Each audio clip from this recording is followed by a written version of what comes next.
So in this video, I'm going to go over the notes on images.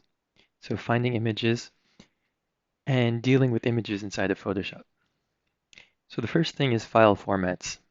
Up until now, we've been working on Photoshop documents inside Adobe Photoshop, and those are .psd files. PSD stands for Photoshop document.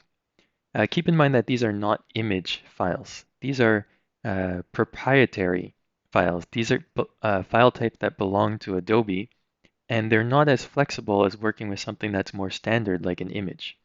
So image files, you might recognize them from their extensions like this. There are many different types of formats, and I've pulled out some of the most common ones.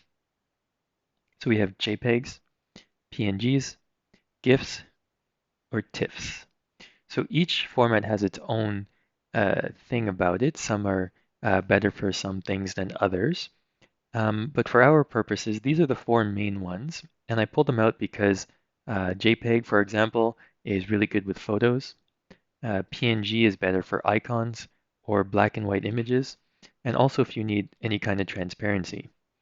GIFs are also good for transparency, but what's fun about GIFs, as you might know, thanks to the World Wide Web and all the fun that takes place there with those animated GIFs, and so they could be animated.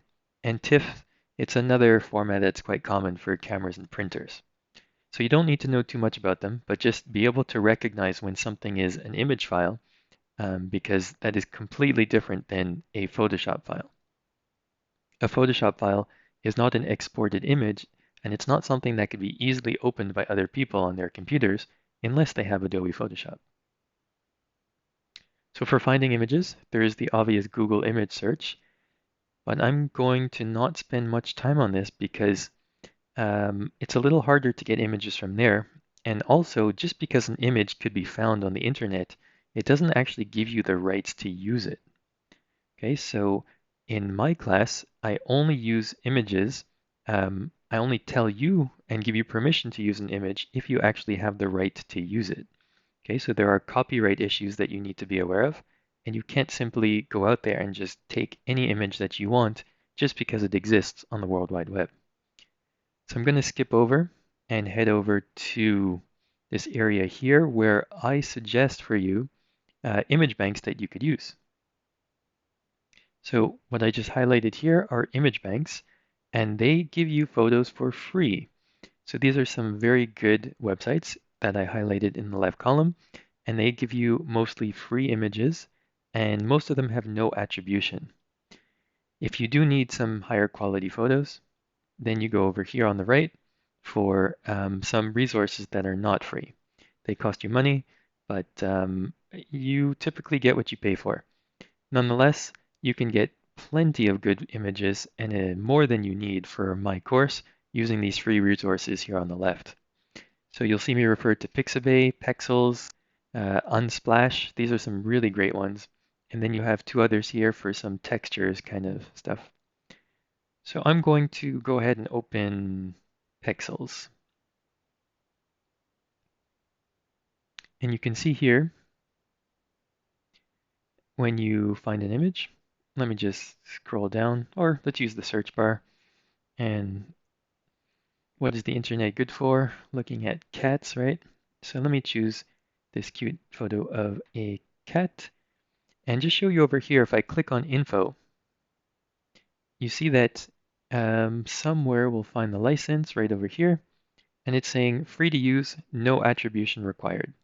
And that's great because that means you can use this photo and you don't need to give any kind of attribution, meaning you don't have to even mention that you got this image from somewhere else, and you could use it for any kind of purpose.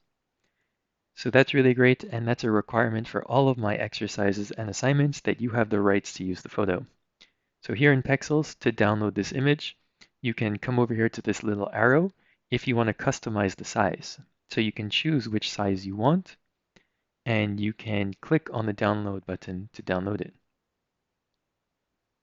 I'm going to go with the large since the original is quite big and we don't need that. And actually you could even choose your custom size. So this could be useful in some situations where you need a specific size and you don't want to have to deal with resizing it yourself. Just keep that in mind. Some of my exercises ask you to do that, and this is where you find that option on Pexels.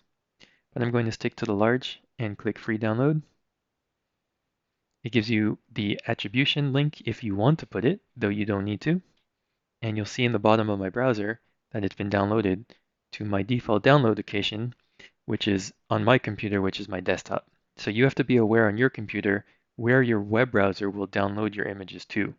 Typically it's the downloads folder, but maybe you change this at some point, and you'll just need to be aware where it saves your files automatically.